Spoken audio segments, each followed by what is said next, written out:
CIO Day is coming, and so is CIO of the Year Award. In this episode, nominee Rob Visser, NN Group. Looking forward!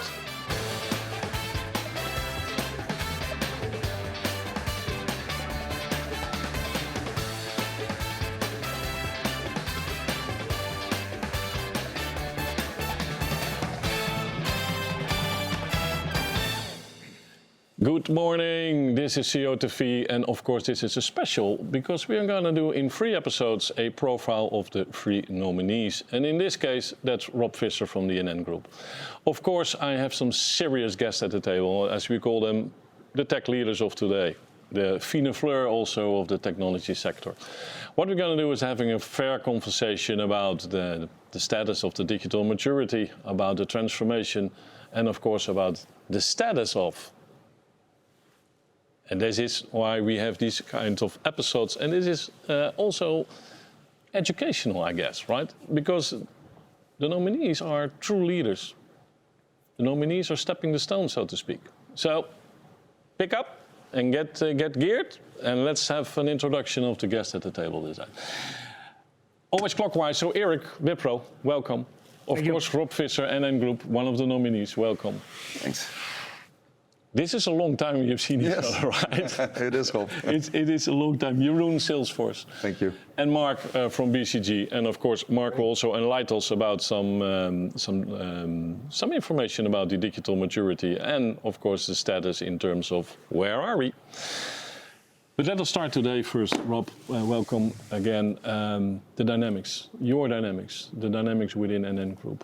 Can you light on us on that? Yeah, sure. So I think if you look at, let's say, the current state of affairs in the world, I think being part of a big insurance and pension organization, also including a bank, of course, I think NN is really trying to contribute also to some of the big challenges that we face nowadays. So you see a lot of things happening on climate change, demographic changes that's also impacting.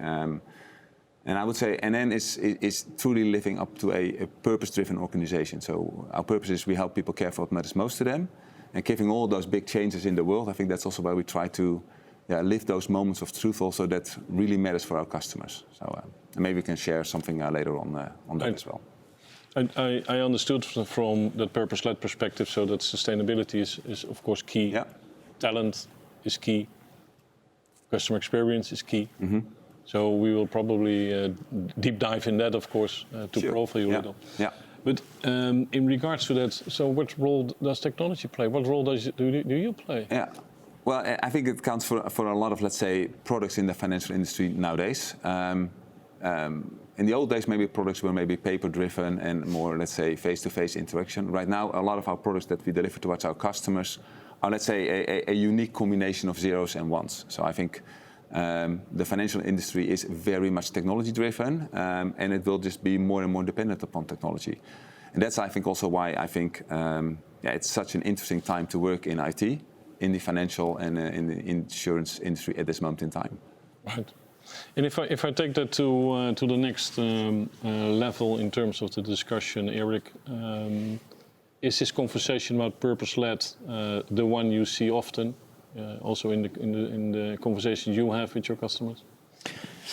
It's getting more and more important. If you look, Wipro is known for the tech solutions and the managed services, but our challenge is also to work closer to the business and a business-led business purpose of the companies, to create value out of the solutions, not only creating the tech solution itself, that it works as it should, but also that it creates value and supports the business in their growth and the challenges they have. Yes. Right. And if you take that in one component, in regards to Rob, data, central point here, customer experience, central point here. So what do you see in the dynamics of that? Within Salesforce, in your conversation with customers, Jeroen? Yeah, I think it's absolutely a hot topic. I think everybody's seeing that there might come a recession. We don't know if it's a big one or a small one, but something will happen in the market. At the same time, there's an enormous need to keep on digitizing and accelerate the transformation. So that means that probably some companies will need to do more with less, basically. So keep the innovation pace high, but with less budgets. So I think we are, within our own development organization, pushing more and more for what we call AIR, bring AIR to the customers, automation, intelligence, and reporting, so that we can basically keep automating things and reduce the amount of paperwork, where you also refer to what the financial services industry is experiencing. Yep. All right. Marc, big trends in financial? Big trends in financial, AI.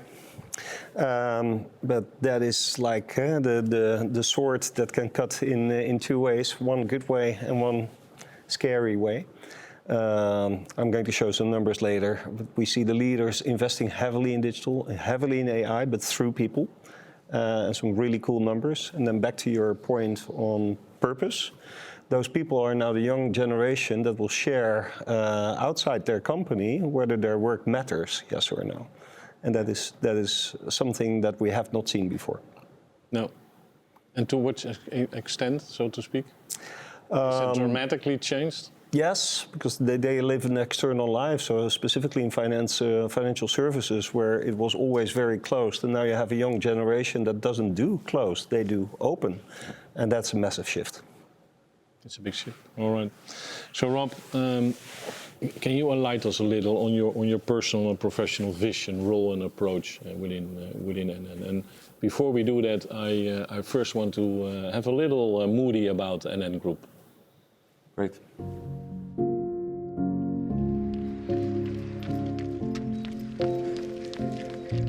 What are the moments that really matter?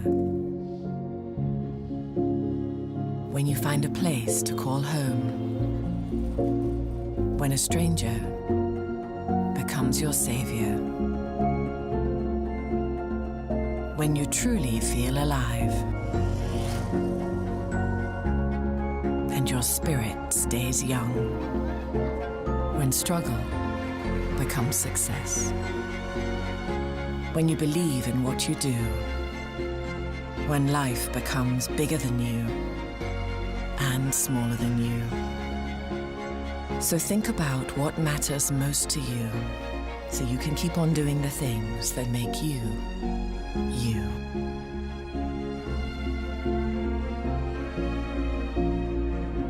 For over 170 years, we've been committed to helping people secure their financial futures. We are proud to help millions of individuals around the world protect what matters to them most. NN, you matter.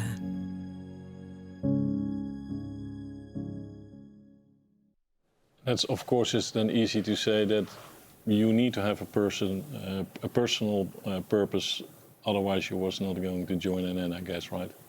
Well, I think, to be honest, the movie reflects very much also my personal beliefs. And so, I mean, of course, I've done my education as in let's say, computer science, and been very much also tech-driven in my career.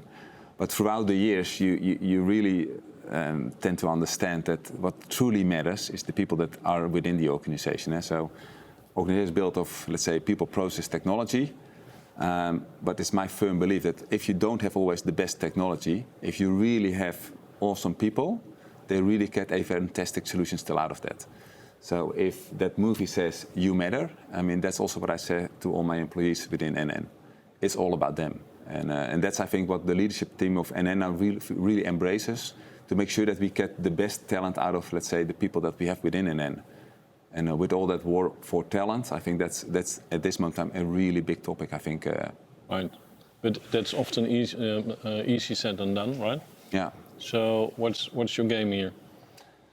Well, I mean, I don't want to call it a trick, right? No. But I think when I talk to, let's say, technical universities, or let's say people that are looking for their first job, not always my first chat is around the technology that we use. To be consistent, I would almost say in my story, I mean, if I say that we are a purpose-led organization, I start with the purpose of NN. If you really see where people really want to contribute towards, they want to matter. They want to contribute to something that truly has an impact in society, in the world. I mean, sometimes they say that we're the first generation to be aware of, let's say, the big climate changes, but we're also the last generation that can do something about it. And yeah, if the purpose of NN, if they understand what that truly matters for the employees of NN, it gives a feeling that they can contribute to something bigger than just a technology solution. That technology solution serves a purpose in the bigger scheme of things. And that's what drives, I think, motivation. And people also tend to like that. Also very much technology-driven people. So Marc, if you looked at the characteristics of purpose-led, is there a huge change of, let's say, 5 years ago versus today? Because it's no longer corporate social responsibility, it's no longer sustainability 2.0, it's purpose-led is serious, something different today, right? It is. But it also takes a bit of time to develop and to get through. So in our practice, we have a company called Bright House that helps companies develop this. I think there is no company anymore that doesn't have a purpose and a vision, but to really cascade it through into everything you do. And Rob, I love your example. So even if you have a speech for a technical university that you start with that is a massive change, training the entire organization to work like that. Right. And if you bring that to your position, Jeroen, and equals, of course, to Eric, that means also for you guys a serious change, right? Yep. So probably, and I guess, knowing a little, you are committed within your own purpose-led discussions within, in this case, Salesforce. But it also means a total different discussion within the ecosystem and within your partners and in your customers, right? Yeah, I think, well, so first of all, I'm a strong believer in if you really say it's important, then also put some KPIs on it. So we've said that we will have 40% diverse talent pool in the next, in 4 years, which is quite a big step for us because we currently, for example, in my own team, I currently only have like 24% diverse talent pool. Talking about gender diversity, by the way, because we have a lot of different ways to measure diversity, of course. So that's one example. Another example is that we really talk a lot also with our ecosystem, including our customers, on how can we make business a platform for change. So we introduced a 1-1-1 model, as many of you probably heard about. 1% of our time, our equity and our product is for the better good of society. And now we have 17,000 companies in the world who copied that model. So yeah, I think it's very much to our DNA, but it's not always a given. You need to keep investing it and keep it top of mind. Right. Yeah. And in your reference, Eric? Yeah, people can create all kinds of solutions, and the question is how to create the best out of it. And then I think I love Patrick Lencioni in that case, who made the statement, people need a common goal and purpose-led to be inspired, to get into a flow and to create with all energy the best solution there is. And if there is trust in the team, and then they are able to challenge each other, and then that's a situation where I think people can add the best value they have. Right. Yeah. So I know, Rob, you have a method for objectively measure craftsmanship. So what does it yield? Yeah.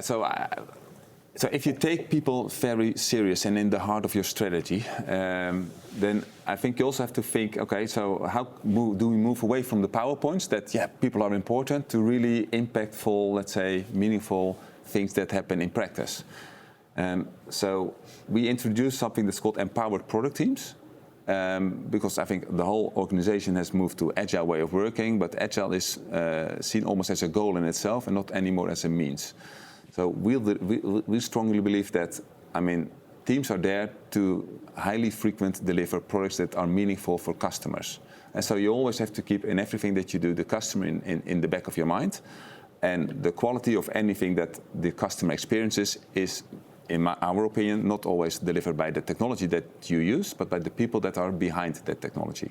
So you need to make sure that the people are fit for, let's say, their job, and that they feel almost intrinsically motivated, that whatever they do, first and foremost, they have to make sure that they embrace what we then call craftsmanship, that they are ahead of, let's say, their technology capabilities, that their skills, knowledge and expertise are always on par with the job that they do. And that doesn't only count for, let's say, technology-driven roles. It is also data scientists, UX, UI experts, but also marketing people, finance people. I mean, true craftsmanship is what drives, let's say, good results to customers. Right. And craftsmanship can then be measured, and that's maybe what we can then talk, and maybe what you said already with KPIs. And but that's a tricky thing in itself. But one step back in terms of that specific challenges that this method should solve. So let's go back there. So you started with NN. So what was your starting point? Well, I think the starting point was an organization that had, let's say, I think, very high standards of values. So clear, care, and commit. So I think already the organization was very much in an agile transformation. So I think the people focus was already there. But and if I may say so, because it takes some time to explain, but a lot of organizations, when they move to agile, they have read the book. And I see that a product owner comes from the business because that decides what has to happen. So a lot of times a product owner was selected out of the business lines and then put in charge of, let's say, a team of 10, let's say, highly qualified IT engineers. The difficulty there is that if you then look what that product owner that decides the what is very much driven out of, let's say, a product mindset. He or she really understands what do we want from a product perspective. So the backlogs of all that, let's say, of those teams are very much filled with change requests, which is okay-ish, I would say. But if you look at it from a customer perspective, not always is a customer looking for change. The customers, at least how I look at them, and I'm also a customer of all of you, but also of NN, I look for stability of our products. I look for, let's say, if I want to look at my mortgage of the NN bank, that I want to click on, let's say, the app, and then I want to see a certain responsiveness, that is performance, and I don't want my data to be known in the dark web for €2.35. And that's called security. So to make sure also that those aspects get enough time on the backlog, the product owner that's not a trained IT professional has a hard time to making sure that he or she really gives that time to those teams. And if you want to do that in a proper way, you need to be trained for that. So, and that is training time that is more, I think, seen sometimes as a burden in the backlog than as an appreciated time to spend by the product owners. So we are retraining also the product owners in their craftsmanship so that they understand that maybe instead of 80% change, 15% operations and 5% training time, we'll change it around. We want 70% training time, maybe 20% operations and 10% change. Right.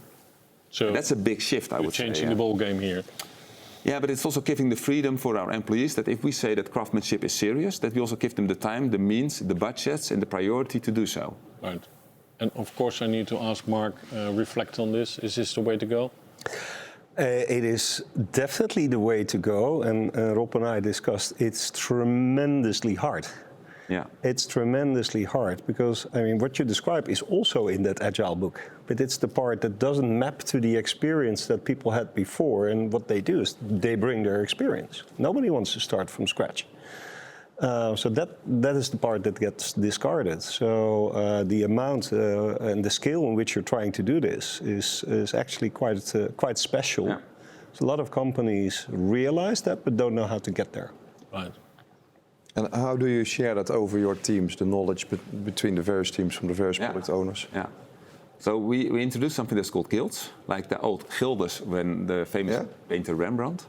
So we believe that you learn not by your manager, but by your peers. Yeah. So we've earmarked true experts in certain capabilities. And we use the drivers model for that as well. So we also have made it objectively measurable what's a beginner, an advanced beginner, when are you proficient, and when are you a true expert. Yeah. And the criteria around that for soft and hard skills are not made by management, also not made by HR, are made by the earmarked true experts of that capability. So they share that in the guild. And I always say that Rembrandt, if you look at his paintings, you see some parts of the paintings of Rembrandt where not he, but his apprentice was painting that. Very knowledgeable persons can see that this is not me, this is Rob, for instance, that painted that corner. Yeah. And that's how you truly learn, to have a day-to-day, let's say, interaction with a true expert. And we don't believe that twice a year a discussion with your manager is fulfilling that same purpose. I don't think that the apprentice of Rembrandt learned how to paint by the manager of Rembrandt. And that's, I think, why we have introduced the guilds. And the guilds are lived and supported and filled by the employees themselves, not like a management push. But we have guild leads, the true experts that drive the community themselves. And I mean, we have, for instance, the Engineering Friday now for the full stack Java engineers. I think we have almost 100 people dialing into that voluntarily just to learn and share amongst each other how they can beef up their knowledge and their craftsmanship. And we do that also in data and AI, we do it in UX and UI experts, so across different capabilities. It's really interesting to see. Cool. So if you look to that starting point, so I trust you had some intended results you were looking for, right? So what did you achieve here? So can you share that? I think for me, I believe in intrinsically motivated people. So for me, a very important, if you would talk about KPIs, is engagement. So we see the engagement of the IT staff going up. And that's for me, I think, the biggest compliment that the employees of NN can give to me. It means that at least what we do truly matters to them. Because I think that, let's say, I always say management is well paid to make all the employees very successful, and it's paid to make sure that we get the best talent out of all our employees. And for me, I think engagement is truly a differentiator there. Right. So so that's I think if people really feel that the work is not felt too much as work, but they also feel that the organization is something giving back to them, time to learn, time to develop, time to grow in their, let's say, relevance also for society. That's also what I think is still that purpose coming in, so that they also see that once the moments are there, that we step to the plate to help out our customers also in their deepest moments of despair with the floods in the Netherlands. Even our own colleagues, we have an AZL in the southern part of the Netherlands, in Heerlen, they were also impacted. And so they feel the personal pain almost when our customers are in need for help. And I trust I can ask to what extent does this would apply for your colleagues, CEOs, your peers, and other industries? Yeah, so let's say I'm very much focused, of course. So I've been away a little bit out of the Netherlands for quite some years because I lived in and worked in Italy. But so my primary focus is very much now NN. So I live and breathe NN. Right. And the beauty there is what I think is what keeps me very much motivated and energized is that the combination between my CIO role and the CEO roles of the different lines of businesses, there is no air between us. I mean, that is for me, one of the most highly appreciated teams I've ever worked in. I mean, this whole, what we call scaling excellence. So we've proved that this model works, for instance, in mortgages, and now we scale it also to the other product lines that we have. It's the strategy that both the CEO community and the CIO community embrace together with themselves. Right. And that makes it very powerful, I think. And it could be applicable also within other industries. Yeah, and to be honest, so that's maybe my call to action. I think the war for talent is real, and I think people demanded that, let's say, the leadership teams of technology is giving all the employees, let's say, all the time, the effort and the space that they need to train, to develop themselves, because I think that's what sometimes we tend to lose a little bit in the Netherlands. Yeah. I mean, we are from tradition, a country with true craftsmanship. So we built the most beautiful ships around the world. And you didn't do that, let's say, by just SaaS solutions only. You had to do something truly with your hands and with your skills and your knowledge. And that's something that we tend to forget, that technology is also very much, that you need to be hands-on experienced. Right. A very strong believer, I can see. So, Eric, do you encounter this earlier in conversations with your customers from your CEO practice? Yeah, what I see is IT is getting a more important role to enable new business and to work closely with the business. What I hear, you're working closely together with the CEOs, so business and IT is coming together, and I think that's the most important step we have to learn. Not creating IT solution in a separate room, but together with the business, together with the people, how to get the best out of the people. A very nice story about how you do it within NN. But the challenge is, so IT is really an enabler for new business, for business growth. And the question is also what's the impact of IT at the business side, and also to do it together, and to make the change happen on both sides. Of course, I need to have some provoking questions here, right, Marc? So, is the supply side ready to deliver to the demand side in terms of these kind of types of questions and trends? So, the tech push versus now the market pull, right? Mm-hmm. So, if the market pull is getting here, because that's the way to go, is the supply side ready for that, to embrace that, right? Wow. Where to start? There's no general yes or no. But in the conversations we had, we see a trend and a shift. If we say the supply side's two-part, it's technology providers and it's more like the system integrators, although, I mean, who's who these days? They're blurring. What you were describing is you would like to have your engineers, your people on the right to win capabilities as fast as possible. But they have a time dimension. What's right to win today is right to play in 2 years now. And what we see is that the most advanced tech players, they recognize that. So they partner with you to build right to win, and then build those into their solutions, into the SaaS as a right to play. And that requires a continuous shift of the people and how to build the capabilities. The leading parties start building that in their business and operating model, so to serve you. The lagging parties still want to glue you down for the longer term contract. So we see that in contracting, in how you collaborate together, the more strategic you get, the shorter term the contracts get. Yeah. And that's a fascinating development. Did that answer your question, Rob? Nearly. But of course, Jeroen is going to respond on this. I saw his non-verbal communication already. Well, yeah, but right. Yeah, well, it's let's say mixed feelings, because on the one hand I recognize what you say, but on the one hand we still have customers who sign like 10-year contracts. So it gives a lot of trust, let's say, on both sides to say, okay, we're in this game together, even despite the change and speed with which technology is changing. And a fun fact maybe, but on the one hand, we are now the largest enterprise applications vendor in the world of Salesforce, which is, I think, quite remarkable because we didn't exist like 23 years ago, so everybody had a different CRM system at that time for sure. At the same time, the speed can go so fast, where will we be in 23 years from now, you know? So we need to stay close to customers, help them, advise them, and really show partnership, and that's more than just SaaS. So I also recognize what you say, that the lines are blurring, because we need the likes of Wipro to make the solutions work.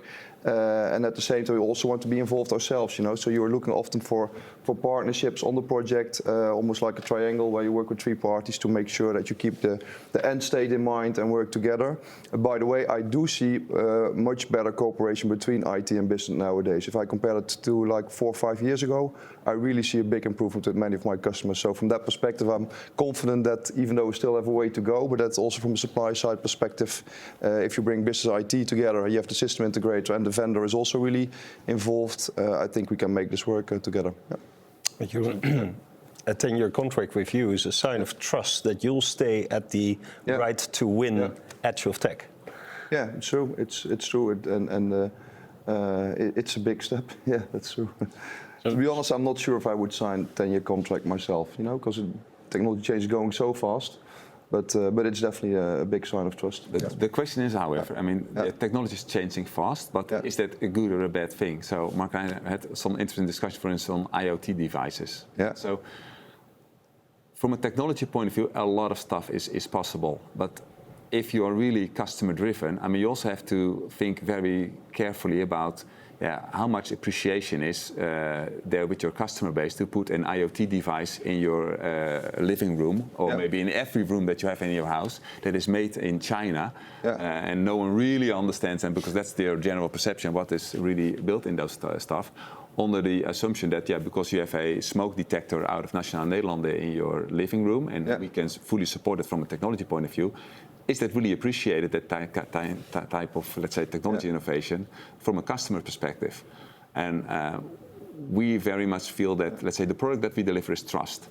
And that supersedes all technology possibilities in any case. So yes, technology goes very fast, and yes, we can have a rapid change of, let's say, all kinds of innovation.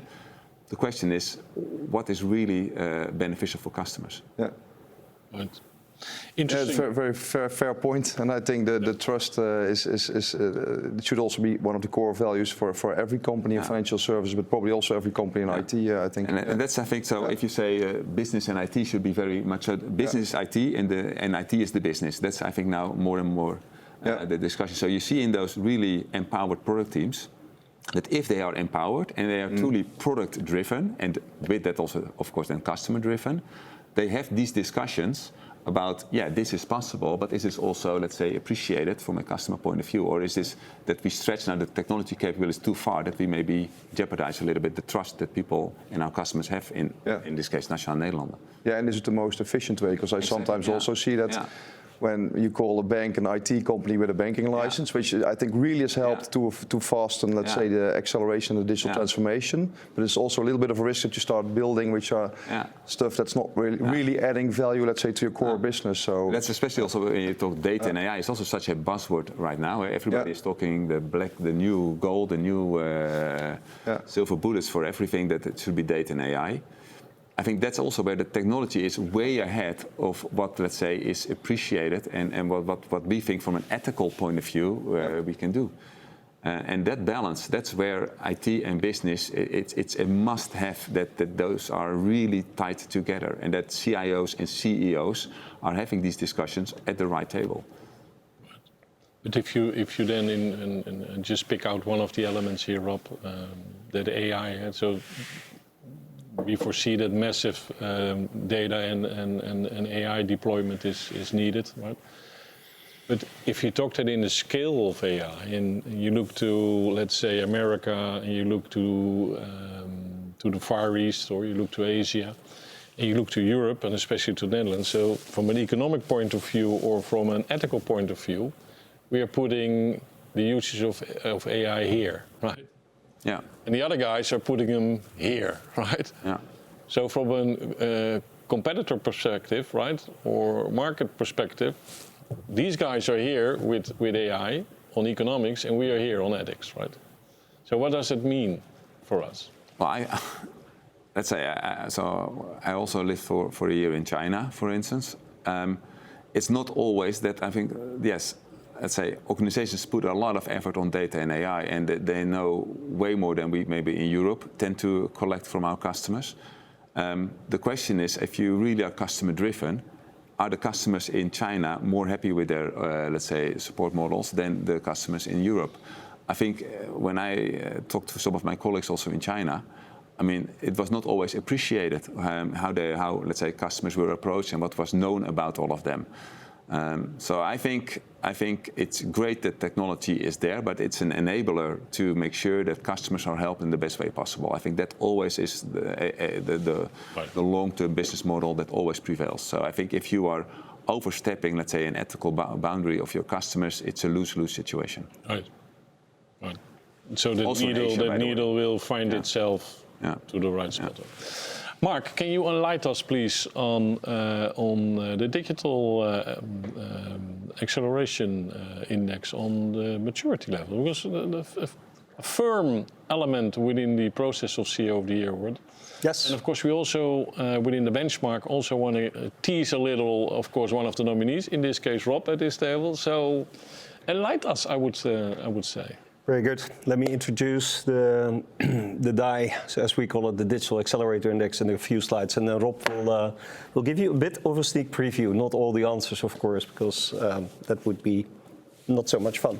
So what is it that we try to do? We try to elevate, and this is something that Rob and I try to do in the Netherlands as well, the discussion on tech and data to outcomes. So not you have a great technology, no, what is it that the business outcome and the impact is of basically applying that data and technology? So we truly believe that a company in the future looks from an outcome perspective, basically driving outcomes to a purpose and a vision using tech, data and human enablers. And with that, and we've been using this, and you've filled it in as well, we look at 42 different dimensions. So the outcomes are roughly around the customer, the internal operations, and new businesses, services, and ecosystems supported by data, tech, and humans. And what we see there, because we have every year we refresh this with thousands and thousands of companies basically entering their maturity all around the world. The picture is actually getting a little more Asia ahead. So every year we see companies growing their maturity because they invest, of course, at the average scale that is a couple of points per year.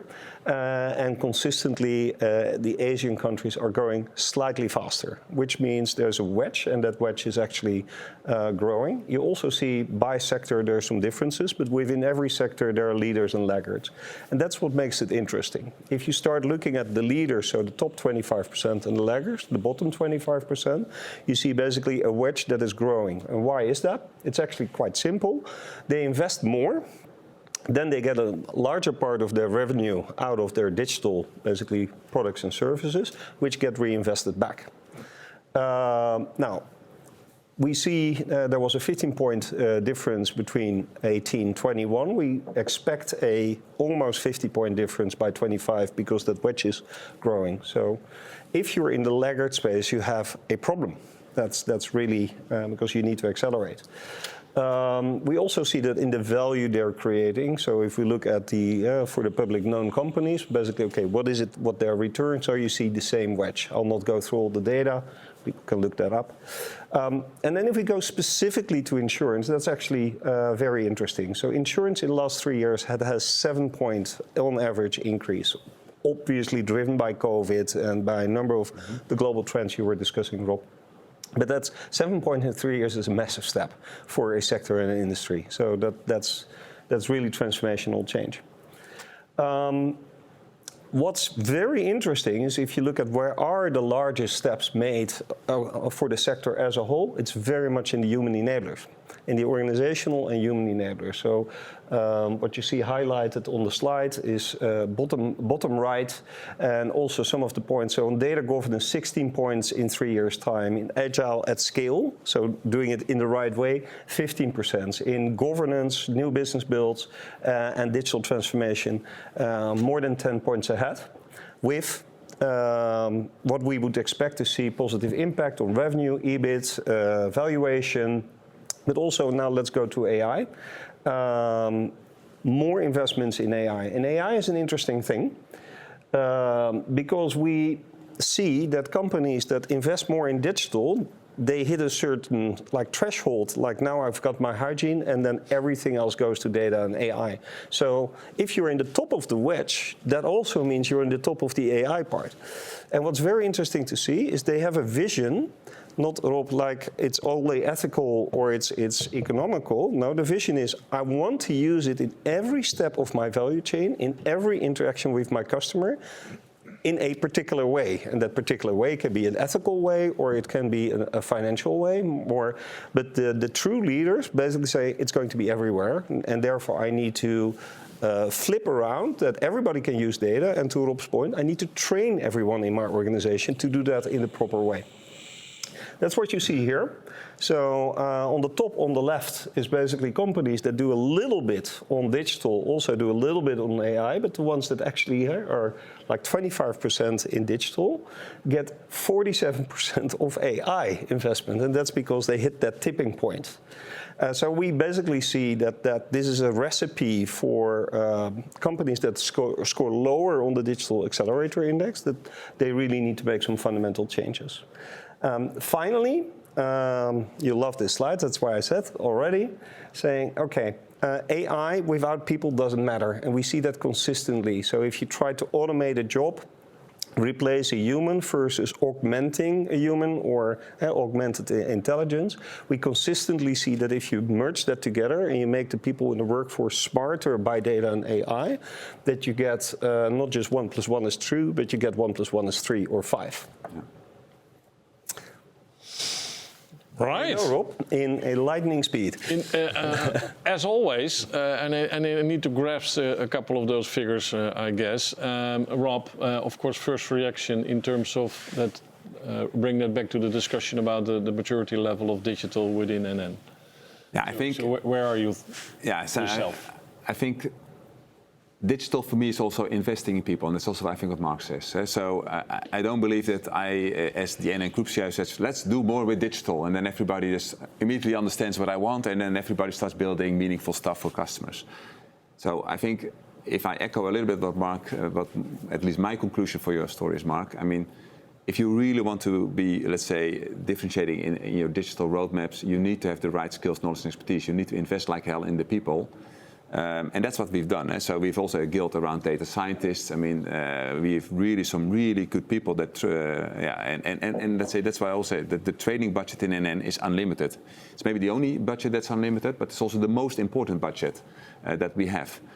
And I think that's also what's now, let's say, also shown in the numbers. I think the insurance industry is really understanding the importance of data, also just to make sure that pricing is right, that we have the right underwriting, that, let's say, fraud is prevented, because that's helpful for all the honest customers that you also have. That makes, let's say, the prices a little bit more equal. So that's where you see, let's say, the heavy, let's say, impact in what we do with data. We don't believe, to be honest, in what you also sometimes see, that we make big data lakes and that we do all the data harmonization, that we recode all our source systems with the data right in the same data model, that we have everything unified on metadata and all the attributes. That's what we don't believe in. And so we've built, that's called the NN Data Analytics Platform, and that's, let's say, a Lego box of building blocks that the different line of business can use to make a use case that's relevant for their specific brand. So that can be something for pensions, for life insurance, for the bank, in international. So that's where we invest, let's say, centrally. And let's say from a data model point of view, that's where we invest very much heavily also in the skills, knowledge, and expertise in the local brands, so that they can use those data blocks, data building blocks, to make sure that they build something that's meaningful for customers. So we build it throughout the customer, and we don't push it, let's say, from a central point of view. Right. And if I look to this way, you probably would respond on that in terms of, yeah, I recognize that that's a good way, or, well, there are also different ways. And what have we seen happening within our customers is X, Y, or Z. Yeah, maybe starting with the point for Marc, I definitely recognize that the leaders in the market, they go faster with AI investments. And I recognize also a bit what Rob is saying around the data lakes should not be a goal in itself. You know, it's in the end is how can you better serve your customer. So we very much believe in what we call real-time CRM. That will be our big announcement on Dreamforce. For example, also investing in partnerships with other vendors like Snowflake to make sure that you can combine basically any data repository into your engagement CRM systems. Ooh, now something happening. Many of us slow them together, right? Yes, absolutely. This will do a trick, right? So, but I think it's good because I think it's important that you can disclose all the systems that you have in the back office and apply the AI where it's needed, whatever process that is. And that can not be just customer engagement process, can also be in HR processes and finance processes. Yeah. So I think that's much more, and that can be very small, tiny piece of AI, but just taking the friction out of the process to make the journey more smooth. If it's an internal journey or an external journey, or somebody wants information about his life insurance or whatever. But I think that's the way. That's the way to go, and the companies who are leading it will make a difference in the market. Yeah, but it's great to hear that the insurance market is going so fast now. So with 7 points increase, that's really remarkable. Yeah. So Eric, if you look to that discussion, and we've seen the previous discussions that peers of Rob would say, I'm going massive to value journeys, and I understand that I need to massive deploy data and AI, and the rest is modular IT and as fast as it can go, right? Is that the way to go? I think, if I listen to the discussions and what I see in the market is, we are talking about that we should align with the needs of the customer, so following the customer experience. But I think we need to make a next step in not looking from supplier side to the customers, but through the eyes of the customer, what they experience. And then you see maybe other different things happening. We were talking about cultural aspects, ethical aspects, and in this customer journey, in this whole process from beginning to end, as a customer, maybe there are dips in the process where he loses his confidence in the brand, in the product, in the service, and there we could win more trust from the customer to do things in another way, and I think that's so looking from through the eyes, really through the eyes of the customer. That would be my message. So we are talking about customer experience and customer journeys and value journeys, but it's often said that we will rationalize it like hell again. So before you know, it's no experience again because we're processing it again, right? Slicing and dicing. So how do you judge that, right? So well, I think there's not too much rationality in. No, so I think so. Being in the insurance business, there's not a whole lot of people that wake up in the morning and think, you know what, today it's my insurance day. I'm going to rethink about all my insurance policies and I'm going to think about my pension. So insurance products always need some sort of a carrier. So in the insurance mindset, it's very much already ingrained in the DNA that you need to team up, let's say, with other partners around you. Let it be for a car insurance, or let it be in medical world, or let it be in any other organization. So if you talk about customers, a lot of people have those discussions inside their own organization. And I think NN is very much having the discussions with the customers. So also in my own world, so I'm part of that, also the CEO community in our management team. So they bring me to actual customers, and we have chats about how they look at our STP levels and what they like to co-create, and how we can build our API network in such a way that we can interact in a smoother way with their platforms. So I think that is, the trick. If you really want to understand what customers want, talk to the actual customers and don't think for the customers. So I incentivize all my employees to take at least a couple of hours per quarter in our call center. That helps just also to hear actual customers calling into their, let's say, hassle that they experience with our products. But also our IT colleagues, they also sit with our let's say, internal help desk to understand how our internal customers appreciate our workplace environment, or let's say how we've done the home working facilitation for them. So I think that's the actual trick. So talk to your actual customers, have the interaction, build and co-create with customers. And that's what I think our employees really appreciate. That's also what the customers appreciate, because they feel that they've been taken serious by such a large organization like NN. And it brings the most value. Right. So if you bring it to the discussion, Marc, in terms of, in this case, insurance. So I guess as a customer, trust is everything, right? Am I covered, right? All right, everything can happen, but I'm covered, right?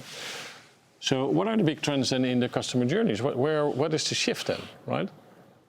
Because normally you would say, if there's a customer journey, we shift to, what is nice to have, what is need to have, but what is also gainable for me, right? So what's my upsell, right? Yes. Actually, I'm doing a course with Harvard with a professor there, and so this is his thinking. I love it, but he's basically teaching companies that there's a difference between value creation for your customer or your consumer or your employee or your business partner, and value capture for you as a company. And you need to be crystal clear in both. And that's what creates trust. If it's clear if you look at Google, everybody knows they're monetizing your data. And you get good products. So you get a value and they capture your value through your data. And you get a choice whether you're comfortable with that. Most of the clients I work with are not so crystal clear, and they merge the two. So typically the value capture is at the end of the value creation. But that's not necessarily true. Because that is, you always need to transact with me, and you learn so much more from a customer if you interact without transact or without an immediate capture, because that capture will come. It's a bit of consulting lingo, but I truly believe that the more companies get this right, they can serve both purposes. Right. So you were the CRM kings, right? Yep. So what kind of a change do you see there? Is that in regards to Marc? Is that a push? Or a pull from your customers that is exactly in that area? Absolutely, yeah, I fully recognize what you say. We recently did a lot of floor walks with customers. So, I think we did like 50 floor walks in 40 days. So that's really, we call it the floor walk marathon. That was really to sit together just for hours and just watch and look how they are using the systems. And you see a lot of potential for improvement of the value creation. But of course, we also see new opportunities of solutions that we have, which is a way of value capture. So I fully recognize the story, and I think that's definitely something when the vendors can still step up in the market, including we as Salesforce. I still believe we can do a better job there. Yeah. Right. Yeah. So main point here, capture. Yeah. I think for me, if you just deliver an API that let's say our intermediate customers can work with, it's value creation because it gives an intermediate, let's say, solution. But if you co-create with, let's say, some of those intermediate partners, it's way more a long-lasting, let's say, relationship. It builds trust amongst different organizations, and that's where the value capture, I think, really kicks in.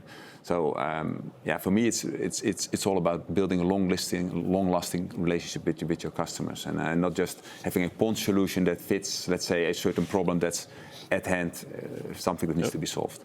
Where could lie the pitfalls here? Blurring the two.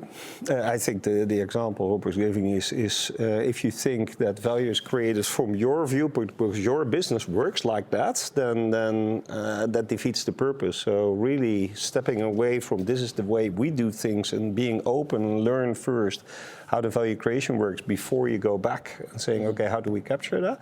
That explicit mindset step, if you don't take that everybody will just go back to the old business model. Yeah. So in, out, in, still firm discussion in a lot of boards, I guess, right? Yeah. Right. How can we overcome that, Eric? That's a difficult question. But yeah, I think good examples will create followers. That's I think we should learn from each other what works, what doesn't work, and then and be open-minded. I think the IT in this period creates possibilities or create opportunities to set up new ways of working, which much better facilitates the requests of our customers. Sure. And we should initiate these solutions and way of working together, and that takes partnership from all parties involved. But that's easily said and done, right? Because absolutely. That his dilemma, in this case Rob's dilemma, is I have pain and I have gain, right? And how do I need to mangle that? Is that your golden rule? Is always to look to the both sides? How can I, in this case for NN, get the best out of this? How can I solve my pain quick? But how can I get that gain quick? Is that the way you look to that? A question for me? Or? Yeah. No, so no, I don't think we look for short-term salvation of pain. I think we're always looking for, let's say, the longer-term perspective. And maybe it's a little bit of a different subject, but maybe what comes now to mind, how we live that. So, of course, there is, let's say, we have a huge urgency to get really good people, and that's very much close to my heart. So I could just very easily just also, so there's a lot of, let's say, also refugees now coming to the Netherlands, for instance, as an example. So I can very easily now just say, I give all those refugees just a job within NN, and then I solve, let's say, my vacancy cap, and then I'm good to go. So the choice that we make is that we instead of solving that short-term pain, we really see, let's say, it's also an opportunity just to help the refugees themselves. So we team up with buddy to them. Our engineers are assigned to, say, a knowledgeable refugee out of Syria, for instance. But our goal is not to make sure that that person gets a job within NN. The purpose of that whole exercise is to make sure that that person gets a meaningful life in the Netherlands again. And we can also bring them to other organizations. So instead of just solving it, let's say, the pain of NN, we'll take it from a longer-term perspective, because we believe that with that methodology, our internal staff is really feeling what purpose means. it's also that we get, let's say, very good knowledgeable persons that have worked with NN but are now also sharing our story also in other organizations. So that's where I think that from a long-term perspective, those kind of things provide better benefits for our employees and our organization, and with that for our customers, than the short-term pain that I need to have my 300 vacancies filled. Yeah, great. So maybe that's an example. Yeah, great example for truly purpose-led. Yeah, but also not always that the short-term gain is always the best way possible. So. Yeah, but is that not? Well, I don't want to say the fault or the pitfall. A lot of companies are doing is to push that pain right away, right, and then don't keep track on the gain, so to speak, right? So that holistic point of view is gone. And after 2 years or 3 years, people start to wonder, why have we took a wrong turn or what's happening, right? Is that not what is happening too much? I think what I love about the example is, again, it's driven by the purpose. And what you see more and more is you can work on the value creation because we still have more data. So it's easier to copy what others are doing, whether that's next best action or pricing or whatever. But the real discussion is, and Rob, you mentioned it, do my customers really appreciate that? And will I actually capture value in the long term, or is it just something I can do because I can do it or some other sector is doing that? That is the real discussion, I think. And the more you are clear about those two concepts, what is feasible in value creation, you think because another sector is doing it, but it's not truly value creation or building trust with your customer, that should be the discussion, not just the CIO's discussion, that should be a boardroom discussion. Right. So if you bring that to leadership, in this case, your personal leadership, you. So what are the characteristics in your thinking to be a great business-driven technology leader? Yeah, so if you look at my LinkedIn profile, for instance, there's one phrase that I start with, and that's great people deliver great results. And that's my firm belief. So I feel that I will do anything that is in my power to make sure that I get the best talent out of all the people within NN, because that's, I think, what they deserve. So I think all the discussion we had around this table, the outcome of a successful, let's say, result out of those teams is not driven by management. Management is instrumental to make sure that the teams and the individuals are really empowered, that they have that good discussion between business and IT on a very high maturity level, so in full craftsmanship, and then they will decide what is the right outcome for NN. So it's not because management says, do this with data and AI, or do that on digitalization, or do this on your API platform. Good employees have more collective knowledge than a single handful of managers or leaders. Right. So yeah, that's my firm belief. So and we have 3,000 plus really good IT professionals in NN. So yeah, it is really a big challenge to make sure that all those people feel that this vision, this cultural change is also impacting their day-to-day lives. Yep. So if you looked into your let's say leadership journey, yeah. What's the next step? For me, the next step? Yep. Little self-reflection here, Rob. No, I think I'm really happy in the opportunities and the chances that NN has given me. I mean, it's an organization that I truly feel that IT and the business are very much, let's say, connected to each other. And yeah, if I can do this till my pension date, and I know the pension within NN is very good, I would be a very happy chappie, I would say. So I don't have big wishes. I wish that, let's say, the engagement of all our employees is increasing like it is at this moment in time. Right. If you put that in conjunction with the discussion about the ecosystem, so what do you expect from your partners in case of leadership? Well, I think that that's why I said so. For NN, the partnership and the ecosystem is very much of importance. So I think a lot of, let's say, our customers don't even know anymore that their product that they acquired is insured by Nationale Nederlanden. So it's called the embedded insurance part. So I truly see that, let's say, from a technology point of view, we have to have a seamless interaction with a lot of, let's say, different, let's say, products that are out there. It can be caravans, it can be bicycles, it can be electrical cars, it can be scooters, whatever is now is out there. So and that is very much technology driven, and that's where, let's say, the value capture from a long-term perspective is really key. It's not just provide an API and hope that anybody will use it. This is about co-creation. It's really having an open dialogue with all the customers so that the whole value chain amongst different organizations is seamlessly integrated from a customer point of view. Right. It's a really interesting journey. Right. So we always, of course, try to bring you a couple of silver bullets as a viewer. So Erik, what would be your silver bullet, in short, looking to this conversation?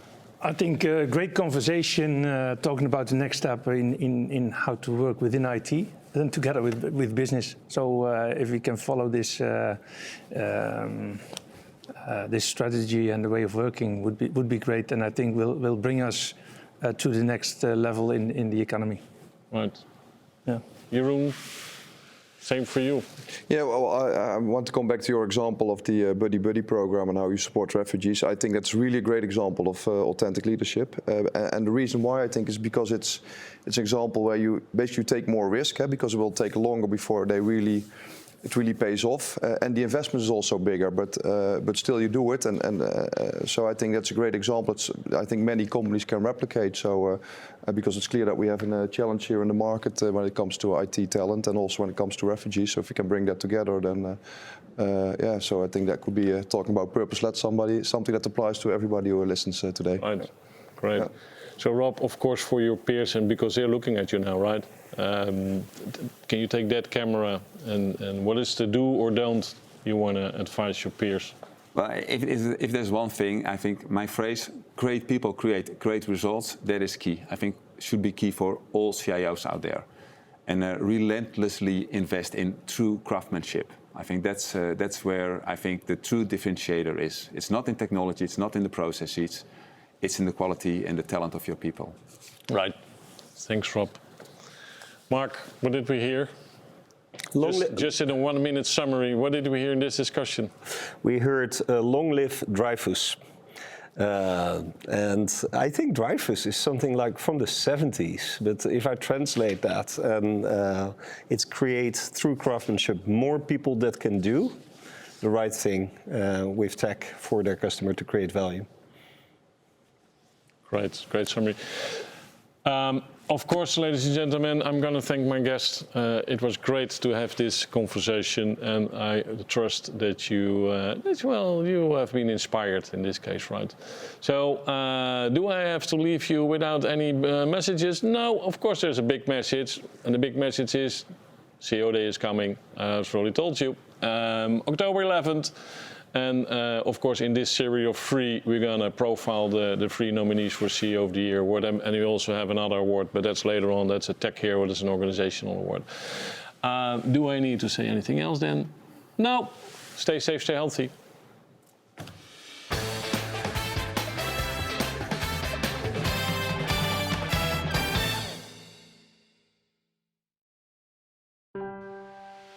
You know that feeling you get when things just magically work? And you're like, wow. Yes, well, that's Salesforce. It's like when my barista knows exactly how I take my chai teas. Or that I like my hotel room set to 22 degrees. Like when my car books itself to go to the shop. And I get early access to a hot new sneaker drop. Wow your customers in a whole new way with Salesforce. What if dreamers never became doers? Where would we be if limits were never tested? Who says we shouldn't challenge what's possible? Or leap without looking? What if humanity's biggest questions were inspired by one thing? The belief that tomorrow can be better than today. What's your ambition?